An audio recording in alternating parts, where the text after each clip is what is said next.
So hello friends, welcome back to my channel my mentor Viraj. आज मैं आपके लिए लेकर आई हूँ रिग्रेशन का पार्ट 1 बेसिक्स। तो चलिए बिना देर किए स्टार्ट करते हैं रिग्रेशन का बेसिक्स। ठीक है। तो सबसे पहले रिग्रेशन क्या होता है? तो रिग्रेशन हमें बताता है कि दो वेरिएबल्स के बीच में कॉज एंड इफेक्ट रिलेशनशिप क्या है। ठीक है। सपोज कि दो वेरिएबल्स है, ले लो प्राइस और डिमांड। तो प्राइस और डिमांड के बीच में रिलेशनशिप क्या है, कैसा है, कितना स्ट्रांग है, वो हमें बताता है रिग्रेशन। ठीक है। तो regression is something which tells us about the cause and effect relationship of two or more variables। जरूरी नहीं है कि दो वेरिएबल्स ही हो सकता है कि दो से ज्यादा वेरिएबल्स भी हो। ठीक है। बट द थिंग इज कि एक वेरिएबल डिपेंडेंट होना चाहिए एंड दूसरा जो वेरिएबल है वन और मोर इंडिपेंडेंट वेरिएबल्स होने चाहिए। ठीक है। यानी कि मिनिमम टू वेरिएबल्स होने चाहिए जिसमें से एक डिपेंडेंट रहेगा और बाकी के इंडिपेंडेंट रहेंगे। जैसे कि मैंने प्राइस और डिमांड का एग्जांपल लिया। So demand is dependent variable on price क्योंकि demand will change according to the price, right. तो जरूरी नहीं है कि डिमांड और प्राइस दो ही वेरिएबल हो, डिमांड इनकम से भी अफेक्ट हो सकता है। In that case we will have three variables, demand, price and income. So जो डिमांड है उसको प्राइस भी अफेक्ट करेगा, इनकम भी अफेक्ट करेगा। So demand becomes the dependent variable and price and income becomes the independent variable.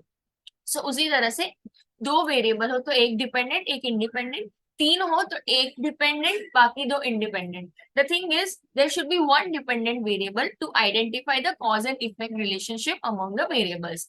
ठीक है। और ये एक्सटेंट भी हमको बता देगा कि पॉजिटिव रिलेशनशिप है, नेगेटिव है, स्ट्रांगली पॉजिटिव है रिलेशनशिप नहीं है, या स्ट्रांगली नेगेटिव है। ओके। तो जब इंडिपेंडेंट वेरिएबल चेंज होगा उस हिसाब से हमारा डिपेंडेंट वेरिएबल चेंज होगा। फॉर एग्जाम्पल अगर प्राइस बढ़ जाती है तो डिमांड कम हो जाती है, डिमांड प्राइस कम हो जाती है तो डिमांड बढ़ जाती है। ठीक है। तो अगर इंडिपेंडेंट वेरिएबल में चेंज आ रहा है तो डिपेंडेंट वेरिएबल में भी चेंज आएगा। वो ज्यादा होगा, कम होगा, अपोजिट डायरेक्शन में होगा, वो हमें रिग्रेशन को देख के पता चलेगा। लेकिन इन जनरल इंडिपेंडेंट वेरिएबल की वजह से डिपेंडेंट वेरिएबल में चेंज आता है। ठीक है। The higher the change, high is the relationship between variable and higher is the regression।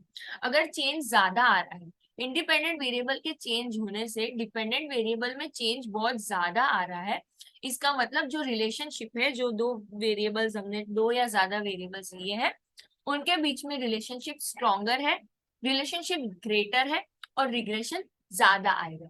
ठीक है। It can be both the side, it can be negative as well as positive.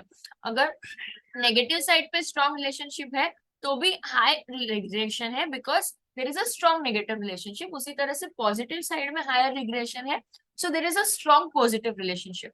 But the thing is कि independent variable की वजह से dependent variable में ज्यादा change आता है, इसका मतलब रिलेशनशिप स्ट्रॉन्ग है और रिग्रेशन हाई होगा।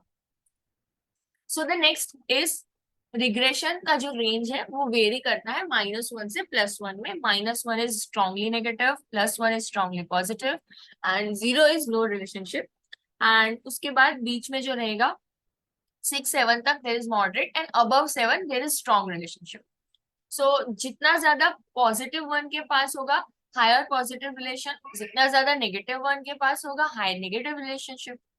और रिग्रेशन को यूज करते हैं हम फोरकास्ट करने के लिए, जिसके लिए हम इक्वेशन यूज करेंगे y equals to a plus B X. जहां पर जो y लिखा हुआ है वहां पर आप डिपेंडेंट वेरिएबल को रखेंगे। ठीक है। a इंटरसेप्ट है, ओके। b b जो है वो स्लोप है। और b अगर हम सम सॉल्व करेंगे तो हम मैनुअल जो सम सॉल्व करेंगे जो कि पार्ट 3 में आएगा, तो उसके लिए फॉर्मूला होता है, जो रिग्रेशन ढूंढने के लिए फॉर्मूला होता है वो। तो आपको सब्सक्राइब करना पड़ेगा मेरी चैनल को ताकि आपका पार्ट 3 मिस ना हो जाए, तो फटाफट से आप सब्सक्राइब कर लीजिएगा तो आपका रिग्रेशन के आगे के आने वाले पार्ट है वो मिस ना हो।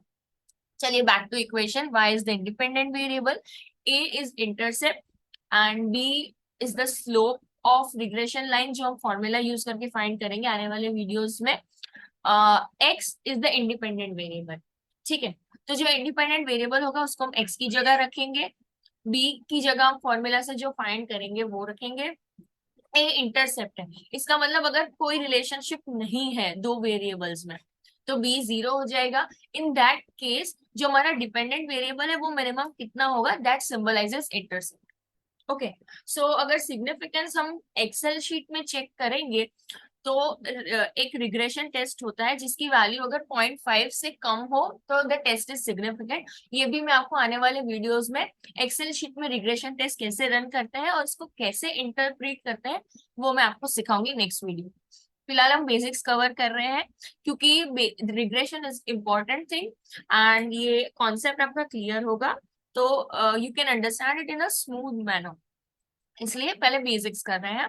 इसके बाद वाले पार्ट में हम एक्सेल शीट लेंगे जिसमें मैं आपको रिग्रेशन टेस्ट रन करना इंटरप्रेट करना सिखाऊंगी और उसके बाद वाले पार्ट में हम सम सॉल्व करेंगे रिग्रेशन के, जिसमें ये जो बी बोला ना मैंने आपको उसकी वैल्यू कहाँ से आएगी वो रखना। सो अब रिग्रेशन के यूजेस क्या है, तो सबसे पहले तो मैंने आपको जैसे कि बताया कि रिलेशनशिप का एक्सटेंट क्या है वेरिएबल्स के बीच में।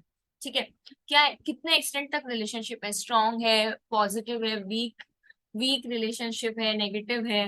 तो रिलेशनशिप का एक्सटेंट क्या है वो हमें रिग्रेशन बता देते हैं। दूसरा क्या, हम इसे फोरकास्ट करने के लिए यूज कर सकते हैं फ्यूचर के लिए। ये जो हमने इक्वेशन देखी, ये y equals to A plus B X, वो हम फोरकास्ट करने के लिए यूज कर सकते हैं। अगर हमें पास्ट डेटा दिया हो या करंट तक डेटा दिया हो तो फ्यूचर के लिए हमें फोरकास्ट करना हो, जैसे कि डिमांड और प्राइस मैंने बताई कि आगे और क्या चेंजेस आ सकते हैं, तो हम ये इक्वेशन को यूज करके फोरकास्ट करेंगे।